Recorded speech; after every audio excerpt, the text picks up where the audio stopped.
E vamos para o nosso 31º dia de devocional.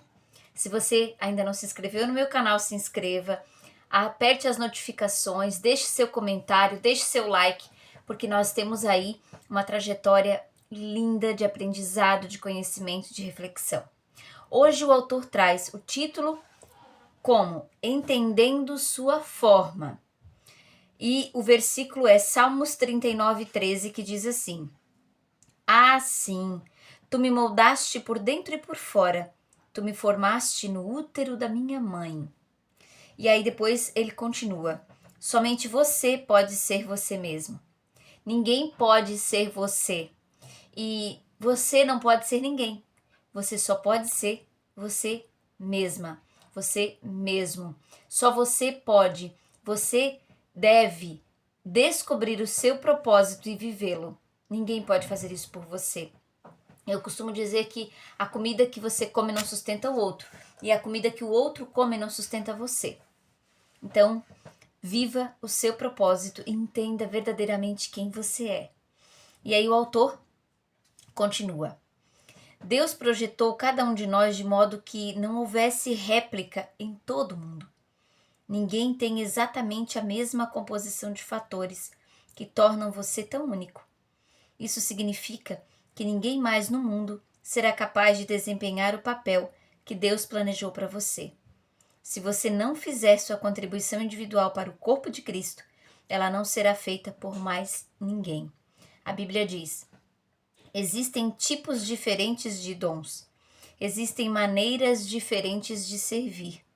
Há diferentes habilidades para realizar o trabalho. E no capítulo anterior, nós vimos os dons espirituais, que é a formação espiritual, e o coração, que são opções do coração, da palavra forma, o F e o O. Agora, veremos o restante de sua forma para servir a Deus. E aí vem, então, recursos pessoais. Como aplicar isso? Recursos pessoais são os talentos com os quais você nasceu. Algumas pessoas têm habilidade natural com as palavras, já nascem falando. Outras têm habilidades atléticas inatas, destacando-se pela coordenação motora. Outras ainda são boas em matemática, música ou mecânica.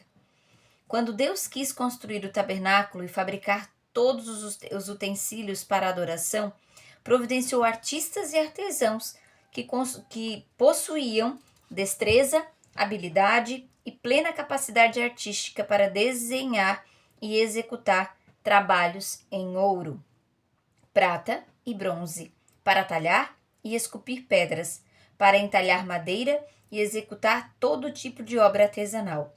O Senhor ainda hoje concede essas habilidades e muitas milhares de outras, para que possamos servir a Ele.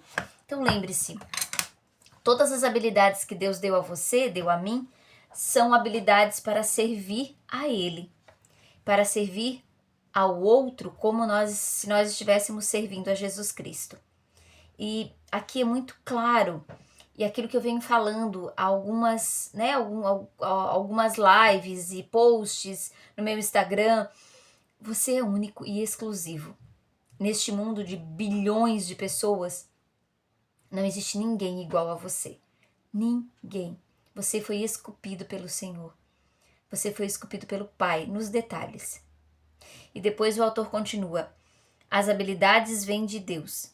Até mesmo as habilidades usadas para pecar foram dadas por Deus. Estão apenas sendo mal utilizadas ou corrompidas. A Bíblia diz: Deus dá a cada um de nós habilidades para fazer bem determinadas coisas. Cada um de nós tem uma habilidade única. Nós fazemos bem algumas coisas. Outras pessoas fazem outras coisas. E por isso que a gente precisa de relacionamento. Precisamos uns dos outros. Nós temos que nos concentrar naquilo que eu sou boa, mas o outro acrescenta ao meu talento. Eu não posso querer dar conta de tudo sozinha, porque eu não tenho todos os talentos. Deus me deu um específico para eu fazer muito bem feito aquilo. e eu preciso ter relacionamento com os outros em comunidade, em comunhão, dentro da minha casa, para que cada um com sua habilidade façamos muito. Não tem como você querer dar conta de tudo, porque você não tem habilidade, todas as habilidades do mundo. Cada um de nós tem um talento específico. Deus foi muito preciso quando nos criou únicos e com uma habilidade única. E aí o autor ainda continua. Qualquer habilidade pode ser usada para a glória de Deus. Paulo orienta. Quer vocês comam, quer bebam, quer façam qualquer coisa, façam tudo para a glória de Deus. A Bíblia está cheia de exemplos de diferentes capacidades que o Senhor usou para a sua glória. Aqui estão apenas algumas delas: capacidade artística, arquitetônica, administração, culinária, construção de navios, produções de doce, capacidade para detalhes, desenhos, entre tantas outras habilidades que tem por aí. Muitas e muitas habilidades. Deus concede a algumas pessoas a habilidade de ganhar dinheiro. Moisés disse aos israelitas: mas lembrem-se do Senhor, o seu Deus, pois é Ele que dá a vocês a capacidade de produzir riqueza. Deus deu a você, a mim, a capacidade de produzir riquezas. Às vezes nós não produzimos riquezas porque não sabemos como administrar as riquezas que Deus nos dá e como ter alta performance no talento que Ele nos deu. Porque o fruto nós colhemos, basta nós sabermos onde plantar e como plantar. E o autor ainda continua. Deus quer que eu faça aquilo que eu sou capaz de fazer. Você é a única pessoa neste mundo que pode empregar suas habilidades. Ninguém mais pode assumi-las, porque ninguém mais possui a constituição exclusiva que Deus lhe deu. A Bíblia diz que o Senhor supre você de tudo que é necessário para fazer a vontade dele. Para descobrir a vontade de Deus para a sua vida, faça um autoexame minucioso, a fim de entender em que você é bom e identificar as áreas nas quais você não tem habilidade. Se Deus lhe deu a capacidade de cantar bem, Ele não espera que você seja cantor de ópera. Ele jamais lhe pedirá para que dedique a vida em uma tarefa para a qual você não tem talento, se Deus não deu o talento para você cantar. No entanto, as habilidades que você efetivamente possui são um forte indício do que o Senhor quer que você faça.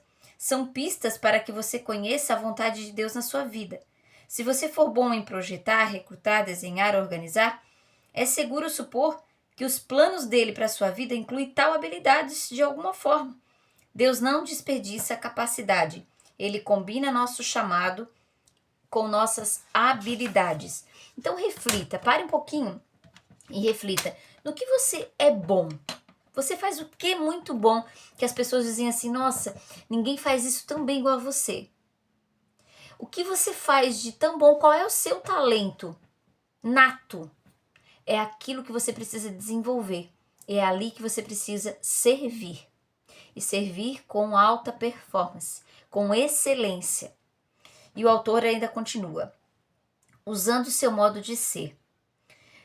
Não nos damos conta de como cada um de nós é verdadeiramente único. As moléculas de DNA podem se reunir em um número infinito de formas. A possibilidade de você, algum dia, vir a encontrar alguém exatamente igual a você, olha isso, é de 1 para 10 elevado a 2 bilhões e 400 milhões de vezes. Olha só, a potência. Se você fosse escrever esse número com cada zero na espessura de 1 polegada, seria necessário uma tira de papel de 60 mil quilômetros, o resultado dessa conta. Ou seja, não existe ninguém com as mesmas moléculas que você. É óbvio que Deus aprecia a diversidade. Basta olhar em volta. Ele criou cada um de nós com uma combinação exclusiva de traços e personalidade. Deus fez os introvertidos, fez os extrovertidos, fez as pessoas que gostam de rotina, fez as pessoas que gostam de diversificar, fez os racionais e os emocionais. Algumas pessoas trabalham melhor em tarefas individuais, ao passo que outras têm melhor desempenho em equipe. A Bíblia diz: Deus age por intermédio de homens e maneiras diferentes, mas é o mesmo Deus que atinge seus propósitos mediante todos eles. É o mesmo Deus que conduz você, é o mesmo Deus que conduz a mim. E Ele sabe, só Ele, qual é o talento de cada um e quais são as moléculas que compõem o seu corpo, quais são as moléculas que compõem o meu corpo e quais são as moléculas que compõem o corpo de cada um. Qual é o desempenho que você precisa ter na sua vida para alcançar o propósito? Ele sabe tudo isso. E você precisa olhar para você e entender e descobrir qual é o seu verdadeiro propósito e ser o melhor, a melhor naquilo que você serve. E ele ainda continua: não existe temperamento certo ou errado para o ministério. Todos os tipos de personalidade são necessários para equilibrar a igreja e dar-lhe sabor. O mundo seria um lugar muito chato se fôssemos a versão feijão com arroz. Felizmente, as pessoas apresentam muito mais variedades. E é sobre isso. É sobre respeitar as diversidades, é sobre entender que Deus nos criou cada um único, exclusivo.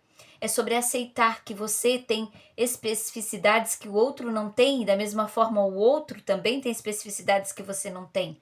E quando nós nos juntamos, nós conseguimos algo muito maior, porque junta o talento do outro com o seu talento, e juntos a gente consegue fazer algo que precisamos fazer. E o autor ainda continua: utilizando suas áreas de experiência, olha o que vem a seguir. Você foi formado pelas experiências que teve na vida, estando a maioria delas além do seu controle. Mas Deus permitiu que acontecessem para cumprir o propósito de sua formação. Ao determinar sua forma para servir a Deus, você deve examinar ao menos 6 tipos de áreas de experiência do seu passado. Então agora pegue papel e caneta e vai examinar essas 6 áreas. A primeira, experiência familiar. O que você aprendeu vivendo com sua família? Lá na sua primeira infância. Anote. O que você aprendeu? O que era mais forte naquela época? Depois, experiências educacionais. Quais foram ou quais eram as matérias favoritas na escola? O que você gostava mais, que era prazeroso? Depois, experiências vocacionais. Em quais empregos você foi mais eficiente e gostou mais de trabalhar? O que você faz ou fez que deu mais prazer a você e que você era muito bom naquilo que fazia? Depois, experiências espirituais. Qual foi a época mais relevante sua com Deus? Olhe para trás e lembre-se, onde mais você sentiu Deus presente na sua vida? Experiências ministeriais. Como você serviu a Deus no passado? Se serviu, se não serviu e como serviu? E experiências dolorosas. Com quais problemas, mágoas, espinhos e provações você aprendeu? O que mais doeu a você até hoje na sua vida? Quais são seus espinhos, suas mágoas? Anote. E com isso, você vai entender. A última categoria, a experiência dolorosa, que Deus mais usa a fim de prepará-lo para o ministério. Deus jamais desperdiça uma dor. Olha, isso é forte. Deus jamais desperdiça uma dor. Na verdade, é muito provável que seu ministério mais significativo surja de sua dor mais significativa. Eu sou um exemplo vivo disso. Quem poderia testemunhar melhor aos pais de uma criança com síndrome de Down que outro casal cujo filho também tem síndrome de Down? E aí, tantos exemplos que o autor traz aqui. Deus intencionalmente permite que você passe por experiências dolorosas a fim de capacitá-lo a trabalhar com outras pessoas. A Bíblia diz: Ele nos conforta em todas as nossas aflições, de modo que podemos confortar os outros. Quando alguém estiver aflito, seremos capazes de lhe proporcionar o mesmo conforto que recebemos de Deus. Eu hoje consigo dar suporte para famílias, porque eu já estive num lugar onde meu filho era disfuncional, eu era disfuncional, eu tinha um casamento disfuncional. Hoje eu consigo olhar para o meu casamento com aquela dor que eu tinha, aprendi como fazer para melhorar, não é perfeito, mas eu encontrei uma maneira de fazer funcionar segundo a palavra de Deus e segundo todos os estudos e treinamentos que eu faço, que eu fiz. E é com isso que eu ensino, que eu trago essa vivência e compartilho o meu aprendizado. Foi por causa da minha dor. Isso aqui é cirúrgico. E depois, Paulo compreendeu essa verdade, por isso era honesto sobre seus acessos de depressão. Ele admitiu: vocês devem saber, amados irmãos, que passamos por tempos difíceis na província da Ásia. Fomos realmente esmagados e oprimidos de tal ponto que perdemos a esperança de conseguir sobreviver. Sentimos que estávamos condenados à morte e percebemos que éramos fracos demais para confiarmos em nós mesmos. Isso, porém, foi bom, porque assim nós colocamos tudo nas mãos de Deus, o único que ressuscita dos mortos. E Ele nos livrou e nos salvou da morte terrível. Sim, nele temos colocado a nossa esperança e esperamos que Ele continuará a livrar-nos. Para que Deus utilize suas experiências dolorosas, você deve, antes de tudo, desejar compartilhá-las. E aí, nesse compartilhá-las, eu posso dizer a você que você precisa se humilhar, que você precisa ser humilde, que você precisa ser genuíno naquilo que você expõe e compartilha. Porque quando você fala da sua experiência e como você sobreviveu e como você encarou cada experiência, você dá coragem para outras pessoas que estão vivendo algo parecido, para também levantarem a cabeça e seguirem adiante. E aí, após analisar as 5 vias que Deus utiliza a fim de moldá-lo para o ministério, espero que você chegue a um profundo reconhecimento à soberania de Deus e obtenha uma ideia clara de como Ele operou para o seu propósito e para o propósito de você servi-lo. Utilizar sua forma é o segredo tanto da frutificação quanto da realização do ministério. Você será realmente eficiente quando utilizar seus dons espirituais e suas habilidades na área de interesse de seu coração, de modo que o obtenha a melhor expressão de sua personalidade e de suas experiências. Quanto mais adequada a combinação, mais bem-sucedido você será. Mais bem-sucedido com vida e vida em abundância, isso em todas as áreas da nossa vida. Quando você faz algo que você gosta, quando você é expert naquilo que você faz, quando você é feliz fazendo algo, servindo ao outro como quem serve a Cristo. É aí que você enxerga e vive o seu propósito. E aí o autor termina então com o tema da reflexão de hoje, que é: ninguém mais pode ser eu. Uau, isso é forte. Ninguém mais pode ser eu. E o versículo para memorizar: Deus deu a cada um de vocês algumas capacidades especiais. Estejam certos de que as estão utilizando para se ajudarem mutuamente, transmitindo aos outros as muitas forças da graça de Deus. E a pergunta para meditar: que capacidade dada por Deus ou experiência pessoal posso oferecer à minha igreja, ou seja, ao outro, a quem comunga da mesma fé, a um cristão? E com esta reflexão, nós terminamos este dia de devocional. Eu espero você amanhã para mais um dia de reflexão e aprendizado. Um grande abraço.